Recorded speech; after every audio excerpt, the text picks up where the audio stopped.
ओम गण गणपते नमः। जय संतोषी माता की राधे राधे। शुक्रवार का दिन माँ दुर्गा, माँ लक्ष्मी और माता संतोषी को समर्पित है। जो स्त्री पुरुष 16 शुक्रवार माता संतोषी का विधि विधान और नियम पूर्वक व्रत करते हैं, माता उनके घर को धन धान्य से परिपूर्ण करती है और उनके घर में अन्न और धन से भंडारे को भर देती है। माता उनकी जीवन की समस्याएं क्षण भर में हल कर देती है। नमस्कार, मैं हूँ आकांक्षा और स्वागत करती हूँ आपके अपने YouTube channel Krishna magical world. आज की वीडियो में हम माता संतोषी के व्रत के नियम और कथा और उद्यापन विधि का श्रवण करेंगे। धार्मिक मान्यताओं के अनुसार माता संतोषी को गणेश जी की पुत्री माना गया है। चाहे आपके जीवन में कितने भी ऐशो आराम हो, कितनी भी धन दौलत हो, पर जब तक आपके जीवन में संतोष का प्रवाह नहीं है और मन में शांति नहीं है, तब तक सब कुछ व्यर्थ है। माता संतोषी की पूजन से और इनके व्रत करने से जीवन में संतोष का प्रभाव होता है। परंतु मैं आप सबको हाथ जोड़ के ये विनती करना चाहती हूँ, अगर आप माता संतोषी के व्रत धारण करना चाहते हैं तो यह बात सबसे पहले जान लीजिए कि इस व्रत के धारण करने के बहुत ही कड़े नियम हैं। सर्वप्रथम हमें अपनी जीवा पे नियंत्रण करना होगा, क्योंकि माता संतोषी का जो ये व्रत है, इसमें जो खटाई है बिल्कुल ही निषेध है। आप खट्टी चीजों का ना ही सेवन करेंगे, ना ही उन्हें छुएंगे और ना ही शुक्रवार के दिन अपने घर में ही लाएंगे। अब मैं व्रत के जो नियम है उन्हें आपसे बांटना चाहती हूँ। माता संतोषी का यह जो शुक्रवार का व्रत है, ये किसी भी शुक्ल पक्ष के शुक्रवार से प्रारंभ कर सकते हैं। जिस दिन शुक्रवार का आपका माता संतोषी का व्रत होगा, उस दिन घर में ना तो आप कोई खट्टी चीज बनाएंगे, ना ही स्पर्श करेंगे और ना ही बाजार से आपके घर में कोई खट्टी चीज आनी चाहिए। माता रानी की जब आप कथा कहेंगे, तब एक चौकी पे लाल कपड़ा बिछा के माता संतोषी का सर्वप्रथम चित्र स्थापित करेंगे। फिर एक कलश में जल भर के रखेंगे और उस कलश के ऊपर एक कटोरे में भुने हुए चने और गुड़ को डाल देंगे। जब आप कथा कहेंगे और जो कथा सुनाएगा, उन दोनों के हाथ में गुड़ और चने दोनों होने चाहिए। और कथा के दौरान जो कथा कह रहा है या जो कथा सुन रहा है, वह माता संतोषी के जय जयकारे लगाता है। उसके बाद जैसे ही आपकी कथा संपूर्ण होती है, जो कलश का जल है वह आप पूरे घर में छिड़क दें और जो गुड़ और चने का प्रसाद है वह आप खुद भी स्वयं करें, भोजन में ग्रहण और भक्तजनों में भी बांट दें। इस विधि से व्रत करने से माता संतोषी अत्यंत प्रसन्न होती है और आपकी मनोकामना जरूर पूर्ण करती है। अब संतोषी माता के व्रत में हमें जो भोजन ग्रहण करना है उसकी बात कर लेते हैं। संतोषी माता के भोजन में मैंने बोला था पहले भी आपको, जैसे कि हमें खटाई नहीं खानी होती। देखिए, टमाटर भी खटाई है और दही भी खटाई है। तो आप व्रत में हलवा, खीर, केला ये खा सकते हैं, दूध ले सकते हैं आप, क्योंकि फल में भी जो खट्टे फल है वह हमें नहीं ग्रहण करने और हमें शाम को एक समय भोजन करना है। और जब आप अपना भोजन करें तो माता रानी का चने और गुड़ का प्रसाद अवश्य लें। चलो अब कथा श्रवण करते हैं। आज श्री शुक्रवार व्रत कथा। जय संतोषी माँ। एक नगर में एक साहूकार के 7 बेटे रहते थे। वह 7 भाई में से 6 भाई तो कमाते थे, परंतु जो 7वां भाई था वह बहुत निकम्मा था और आलसी था।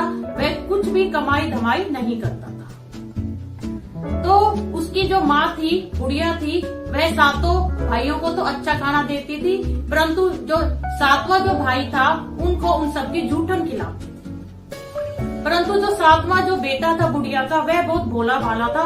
उसे इस बात का कोई भी ज्ञान ना था कि वह उसकी माँ उसको जूठन परोसती है। एक दिन वो 7वां भाई सातवां जो पुत्र था बुढ़िया का, अपनी पत्नी को बोला, देखो मेरी माँ मुझे कितना प्रेम करती है, मैं कमाता नहीं हूँ फिर भी मेरी माँ मुझसे कितना प्रेम करती है। तो उसकी पत्नी बोली, हाँ करती तो है, तभी तुम्हें रोज छह जो तुम्हारे भाई हैं उनकी जूठन खिलाती है। तो वह चकित रह गया। वो बोला, मैं तो जब तक आंखों से नहीं देख लूंगा मैं तब तक विश्वास नहीं करूंगा। और उसने अपनी माँ को परखने के लिए उस दिन वह बोला कि माँ आज मेरा सर बहुत दुख रहा है, इसलिए मैं रसोई में तुम्हारे पास ही आराम करूंगा। उस दिन बहुत बड़ा त्योहार था। उसकी माँ ने 7 प्रकार के भोजन बनाए और चूरमे के लड्डू बनाए। तो वह वहीं पर ही कपड़ा लेट के और अपने सिर पे उसने ले लिया और पतले कपड़े से अपनी माँ के आचरण को देखने लगा। थोड़ी देर में क्या देखता है, नियत समय पे उसके 6 भाई आते हैं। उसकी माता जो उसके 6 भाई थे उनके लिए सुंदर सुंदर आसन बिछाती है, सुंदर थाल में भोजन परोसती है और आग्रह कर करके अपने 6 बेटों को भोजन कराती है।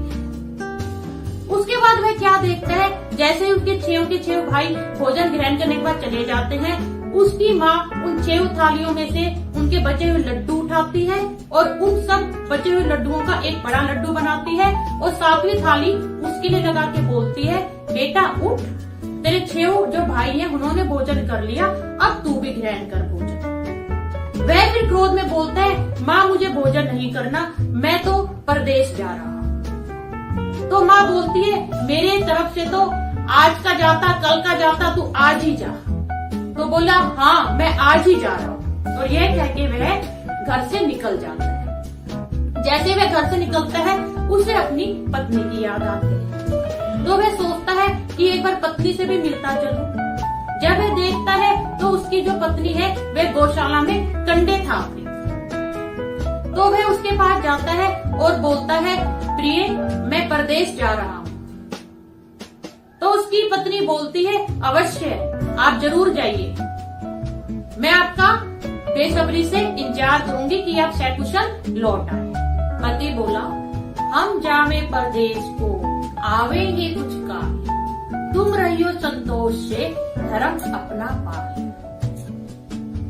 पत्नी बोली, जाओ पिया आनंद से हमरी सोच हटा, राम भरोसे हम रहे ईश्वर मोहे सहाय, देवो निशानी आपनी देख धरु धीर, सुधी हमरी न बिसराइयो राखियो मन गंभीर। उन पति पत्नी में यह वार्तालाप हुआ।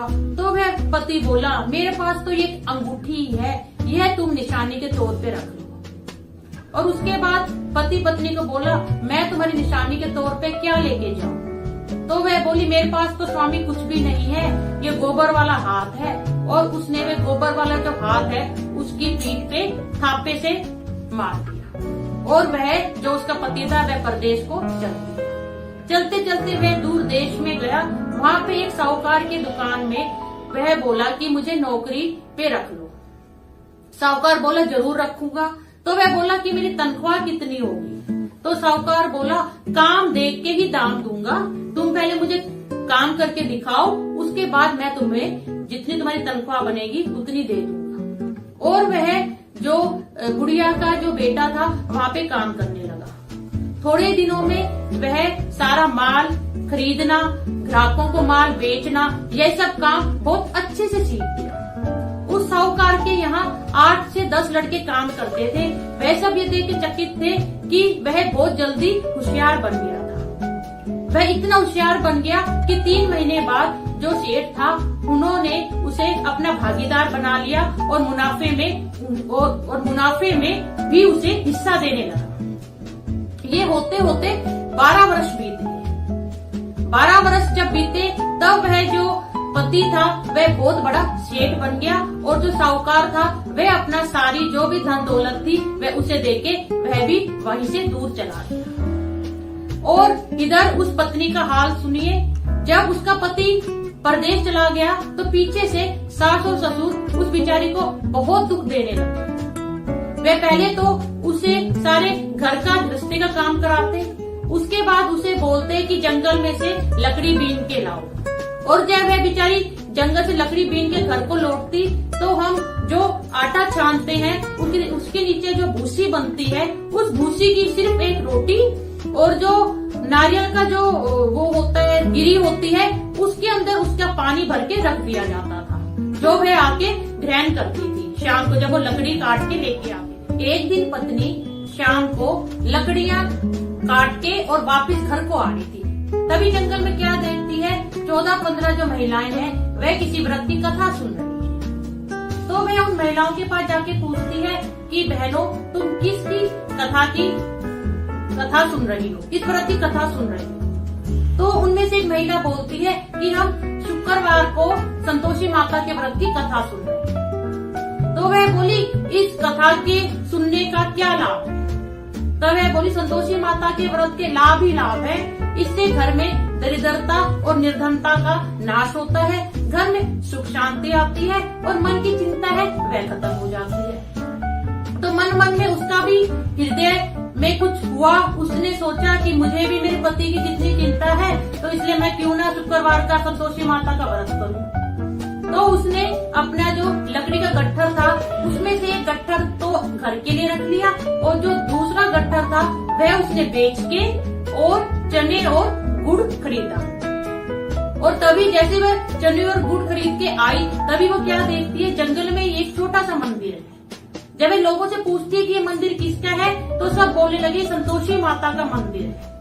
यह देख उसका हृदय अत्यंत ही प्रसन्न हुआ और वह संतोषी माता के मंदिर में माता के सामने गिड़गिड़ाने लगी। वह बोली, माँ, मैं निपट ही मूर्ख हूँ, मुझे व्रत के नियम और कथा श्रवण करनी कुछ भी नहीं आती, परंतु माँ, मैं जितना मेरे से हो सकेगा मैं तेरे व्रत के सारे नियमों का पालन करूंगी। और माता, मैं बहुत दुखी हूँ और बहुत चिंता में हूँ, मेरी चिंता को दूर करो माँ। और जैसे उसने पहला शुक्रवार किया, दूसरे शुक्रवार को उसके पति का पत्र आ गया और तीसरे शुक्रवार को उसके पति के पत्र के साथ कुछ रुपए भी उसने भेजे अपने घर। तो जो उसकी जेठानी है वह ताना देने लगी, बोले, इतने सालों से अगर प्रदेश गया हुआ है, थोड़े से अगर पैसे भेज दिया तो इसका क्या लाभ है। इतने में ही उसके जेठ के जो पुत्र थे वह भी उसे ताना देने लगे कि काकी के पास तो अब काका पैसे भेजने लगे हैं, काकी तो अब हमसे बात नहीं किया करेगी और जो काकी की जो चौधर है वह तो बहुत बढ़ जाएगी। यह सुन के उसका मन बहुत आहत हुआ और वह फिर शुक्रवार को माता संतोषी के मंदिर में गई और माता को विनती करने लगी, हे माता, मुझे रुपए पैसों का क्या करना है, मेरे को तो मेरे सुहाग की सेवा करनी है माता रानी, तो मैं आप कुछ ऐसा कीजिए चमत्कार कि जो मेरा सुहाग है वो वापस लौट आए। तो संतोषी माता ने उसे आवाज दी कि पुत्री, तेरा सुहाग तेरे पास अवश्य लौटेगा। और यह सुन के वह अत्यंत प्रसन्न हुई और भागी भागी घर गई और उसने घर के सारे काम जल्दी जल्दी निपटाने शुरू कर दिए। इधर संतोषी माता ने सोचा, मैंने इस पगली को वचन तो दे दिया, परंतु पता नहीं इसके पति को इसकी सुधि है कि नहीं। तो संतोषी माता ने वो जो बुढ़िया का जो पुत्र था, जो उसका पति था, उसे सपन में पूछा कि तुम जाग रहे हो कि सो रहे हो। तो वह बोला, ना मैं जाग रहा हूँ ना मैं सो रहा हूँ, माता आप आज्ञा दीजिए। बोले, आज्ञा तो ये है कि तुम्हारा कोई घर बार है कि नहीं। तो वह पति बोला, घर बार है, माता भी है, भाई भी है, भाभिया भी है और पत्नी भी है। तो माता स्वप्न में बोली कि तेरी पत्नी को तेरे माँ बाप बहुत कष्ट दे रही हैं और वह तुझे बहुत याद कर रही है, तू वापिस चला जा। तो वह पति बोला, माता वापिस कैसे जाऊँ, मेरा बहुत सा हिसाब किताब इस जो मैं यहाँ पे व्यापार करता हूँ उसमें अटका पड़ा है। तो माता संतोषी बोली, तुझे कुछ नहीं करना, तुम माता संतोषी का नाम लेके घी का दीपक जलाइयो और उन्हें दंडवत प्रणाम कीजियो माता संतोषी का, और दुकान में जाके बैठ जाना, तेरा सारा काम हो जाएगा। और उसके पति ने वही किया, उसने माता संतोषी का नाम लेके घी का दीपक जलाया और जैसे ही वह दुकान में आके बैठा, वह क्या देखता है कि जिसको पैसा लेना था वह पैसा ले गए और जिनको चुकाना था वह चुका गए और शाम तक उसकी दुकान का सारा माल बिक गया और पैसों का ढेर लग गया। वह बहुत प्रसन्न हुआ कि संतोषी माता ने या जो भी माता मुझे स्वप्न में जिसने दर्शन दिए थे उसने मेरा सारा काम करवा दिया। उसने जल्दी जल्दी बाजार से गहने और साड़ियां ली और वह वापस अपने घर की ओर चल दिया। जैसे ही वह अपने घर की ओर चला, रास्ते में वही जंगल था जहाँ संतोषी माता का मंदिर था। जो उसकी पत्नी थी वह वहीं पे मंदिर में माता के समक्ष बैठी थी। जब उसने वहाँ पे धूल उड़ती देखी तो वह बोलने लगी कि इस वक्त इस जंगल में कौन आया है। तो संतोषी माता बोली कि ये तेरा पति आ रहा है, तू एक अपना जो लक्कड़ का गट्ठर है वो यहीं मंदिर में रख दे जिससे ये यहाँ पे ठहरे, और एक जो गट्ठर है तू अपने घर के लिए रख दे, और जैसे ये घर पहुँचे तू इसके सामने वह वाला गट्ठर लेके जाएगा। और वही हुआ, उसने एक गट्ठर मंदिर में रख दिया। मंदिर में जैसे उसके पति ने लकड़ियों का गट्ठर देखा वह मंदिर में रुक गया और उसने भोजन बनाया और बहुत ही प्रेम से ध्यान करा उसके पति ने और अपने घर की ओर चल दिया। जैसे वो अपने घर की ओर चला, पीछे पीछे से उसकी पत्नी एक जो गट्ठर उसने रख लिया था घर का वह लेके आई और आके विनती करने लगी, हे सासू माँ, मुझे भूसे की रोटी दे दो और जो नारियल के कटोरे में जो पानी रखा है वह दे दो। इतने में उसका पति बोल उठा, माँ ये स्त्री कौन है? तभी उसकी माँ बोलती है कि ये बेटा तेरी पत्नी है, जब से तू गया है ये पूरे गांव में आराम से घूमती है, 4 बार खाना खाती है, घर का कोई काम काज नहीं करती और हम सब की ये बेइज्जती कराती है, पूरे गांव में ये ऐसे ही फिरती है। यह देख के वह हैरान हो गया और वह बोला, माँ मैं अपनी पत्नी को बहुत अच्छे से जानता हूँ और तुम्हें भी बहुत अच्छे से जानता हूँ, तो आप मुझे मेरे दूसरा जो कमरा है उसकी चाबी दे दो, मैं मेरी पत्नी को जाके उसी कमरे में रखूंगा। और माता ने, उसकी माँ ने जैसे ये सुना तो उसने क्रोध में चाबी जमीन पे पटक के मारी। उसने चाबी उठाई उसके पति ने और वह जो चौबारा था वहाँ पे चला गया अपनी पत्नी को लेके। और क्या होता है, 2 या 3 दिन में ही वह इनके इतने ठाट बाट हो जाते हैं कि सब चीजों की मौज हो जाती है, वह एक कमरे का ही महल बन जाता है। तो उसकी पत्नी उसे बोलती है, पता ये सब चमत्कार संतोषी माता के शुक्रवार के व्रत का है। तो पति उसे बोलता है, हाँ इस माता ने शायद मुझे सौपन में आदेश दिया था कि मैं तुम्हारे पास लौट आऊं। तो उसकी पत्नी बोलती है, स्वामी अब मैं धूमधाम से माता संतोषी के व्रत का उद्यापन करना चाहती हूँ। तो वह बोला, अवश्य करो, जितना भी तुम्हारा मन में जो भी इच्छा हो उसके अनुसार तुम उद्यापन करो। तो वह उद्यापन के लिए अपने जेठ के लड़कों को बोल देती है। जैसे ही जेठ के लड़कों को पता चलता है काकी आज उद्यापन में हमें भोजन कराएगी, तो जेठानी उन लड़कों को सिखा देती है, तुम उद्यापन में इसको बोलना अपनी काकी को कि तुम्हें खटाई खाने को दे। तो वे समझ जाते हैं। जब वे लड़के काकी के घर पहुँचते हैं वे खूब जी भर के पेट भर के खीर तो खा लेते हैं। फिर जैसे ही वो उठने लगते हैं तब बोलते हैं, काकी हमें जो खीर है वह अंदर से ऐसा हो रहा है कि हम इस पे कुछ खटाई खाएं, इसलिए हम खट्टी चीज खाएंगे। तो काकी बोलती है, नहीं बेटा खट्टी चीज नहीं खा सकते, आज तुमने माता खीर का प्रसाद खाया। तो वह ये कह के उन सबको दक्षिणा दे देती। परंतु जो वह लड़के हैं उसी दक्षिणा से खट्टी इमली ले लेते हैं और खा लेते हैं। इससे संतोषी माँ क्रोधित हो जाती है और उसका उद्यापन पूर्ण नहीं होता। इतने में ही राजा के सैनिक आते हैं और उसके पति को पकड़ लेते हैं कि तुम परदेश से आए हो, तुम्हें राजा ने बुलाया है। तो वह घबरा जाती है और वह समझ जाती है कि मेरा उद्यापन निष्फल गया, इसलिए मेरे पति पे विपदा आई। वह फिर माता को प्रार्थना करती है, हे माता मेरे पति की रक्षा करो। तो माता बोलती है, पुत्री तुमने उद्यापन ठीक से क्यों नहीं किया? तो वह बोलती, माँ मुझे इसका भान नहीं था कि वह दक्षिणा से इमली खा लेगी, परंतु अब मैं आपको उद्यापन बहुत अच्छे से करूंगी। माता रानी मेरे पति की विपदा को हटा। जैसे वे माता को जंगल में प्रार्थना कर रही होती है, जैसे ही वे वापस घर की ओर लौटती है, जंगल में उसका पति उसे मिल जाता है और वह बोलता है, राजा ने कुछ नहीं बोला, राजा ने मेरे को कहा कि तुम टैक्स जमा कराओ क्योंकि तुम परदेश से बहुत कुछ कमा के लाए। उसके बाद घर आके वह अपने पति को बोलती है कि मैं शुक्रवार को दोबारा उद्यापन करूँ। इस शुक्रवार को जैसे ही वह उद्यापन करने लगती है वह फिर जेठ के लड़कों को बोलती है कि तुम मेरे उद्यापन पे खीर खाने आ जाना। इतने में जेठानी उन अपने बच्चों को सिखा देती है कि अब की बार तुम खीर खाना ही मत और बोलना कि काकी पहले हमें कुछ खट्टाई खाने को दो। जैसे ही जेठ के लड़के आते हैं वह उन्हें खीर परोसने लगती है। तभी लड़के बोल उठते हैं कि खीर खाने से हमारा जी बिगड़ता है, इसलिए हमें खटाई खानी है। तो वह बोलती है बेटा यहाँ पे खटाई नहीं मिलेगी, और वह उनको हटा के ब्राह्मण कुमारों को बुलाती है और उनको खीर का प्रसाद और बिना खटाई का प्रसाद परोसती है, और उन ब्राह्मण कुमारों को वह दक्षिणा की जगह फल दे देती है, जिससे संतोषी माँ अति प्रसन्न होती है और 9वें महीने उसे एक सुंदर पुत्र प्रदान करती है।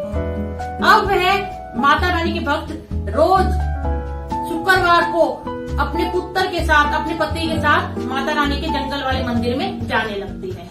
तो एक दिन संतोषी माता सोचती है यह मेरे मंदिर में रोज आती है, आज मैं चल इसके घर चलती हूँ कि यह मुझे पहचानेगी कि नहीं। तो संतोषी माता ने बहुत ही भयानक रूप धरा।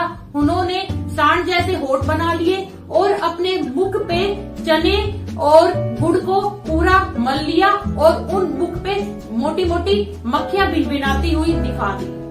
जैसे ही वह द्वार पे आई, उसके जेठ चिल्लाने लगे, अरे माँ देखो कोई चुड़ैल अपने द्वार पे आ गई है। इतने में उसकी सास भी बोल उठी कि यह कौन चुड़ैल हमारे द्वार पे आ गई है। इतने में ही जो वह बहू थी उसने खिड़की से देख लिया, वह अपने लड़के को दूध पिला रही थी। वह अपने लड़के को पटक के बोली, अरे ये तो मेरी संतोषी माता है जिनके मंदिर में मैं रोज जाती हूँ, और वह माता को चरण स्पर्श करने को दौड़ पड़ी। इतने में उसकी सास क्रोध करने लगी कि तूने इस मेरे पोते को पटक क्यों दिया।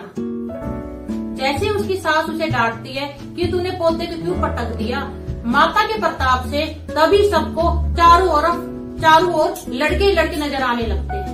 यह देख के सब चकित रह जाते हैं और वे समझ जाते हैं यह तो कोई देवी शक्ति है, ये अवश्य संतोषी माता ही है, और माता के चरण पकड़ लेते हैं। तो वह देख के समझ जाते हैं कि संतोषी माता ही है और उनके चरण पकड़ लेते हैं, और उसकी जेठानी जेठ सब क्षमा मांगते हैं कि माँ हमें क्षमा कर दो, हमने इसके जो उद्यापन को भंग करने की बहुत कोशिश की। संतोषी माता सबको क्षमा कर देती है और धन धान्य से उनके घर को परिपूर्ण कर देती है। तो हे मेरी संतोषी माता, जैसे आपने उस पे क्रोध किया किसी पे मत करना, और जैसे आपने बहू की सारी चिंताओं को दूर करा, उसके घर को धन धान्य से परिपूर्ण किया, वैसे ही हम सब जो भी इस कथा को सुन रहे हैं या जो भी इस कथा को कहे या आपके व्रत करे, उन सबके दुखों को दूर करना। कोई भी व्रत बिना उद्यापन के पूर्ण नहीं माना जाता। इस प्रकार माता संतोषी का जो व्रत है उसमें भी उद्यापन पे अपने को बहुत ध्यान रखना है कि कोई खट्टी चीज उस दिन जिससे आप अपने परिवार के लड़कों को न्योता दे रही हैं, वह कोई खट्टी चीज ना खाएं पूरे दिन। और आपको उन्हें जब भोजन परोसना है उसमें भी कोई खटाई नहीं होनी चाहिए, और लड़कों की संख्या 8 होनी चाहिए। और जब आप उद्यापन करें माता का तो उसके अंदर मोयन की पूरी और खीर होना जरूरी है।